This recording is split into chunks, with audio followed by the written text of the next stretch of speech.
Historically अब तक 9 red हाइफर्स कुर्बान कर दिए गए हैं किसी भी अच्छे मकसद के लिए, और अब इसराइलियों के मुताबिक 10वां रेड हाइफर कुर्बान किया जाएगा, जो कि माना जा रहा है कि मस्जिद अल अक्सा को शहीद करके उसकी जगह थर्ड टेंपल बनाया जाएगा। और इसीलिए इसराइली बहुत अरसे से रेड हाइफर की कुर्बानी की कोशिशें कर रहे हैं। सितंबर 2022 में 5 रेड हाइफर्स टेक्सास से इसराइल इंपोर्ट किए गए थे और 2024 में उनकी कुर्बानी का अमल शुरू किया जाएगा।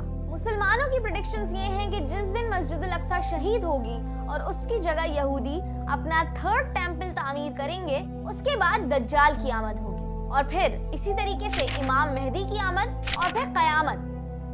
इस रेड हाइफर की कुर्बानी के किस्से ने पूरी दुनिया को हिला कर रख दिया है और पूरी दुनिया के मुसलमान इसी बात की दुआ कर रहे हैं कि मस्जिद अल अक्सा को कोई नुकसान ना पहुंचे। आप लोगों की इस बारे में क्या राय है, हमें कमेंट सेक्शन में जरूर बताइएगा।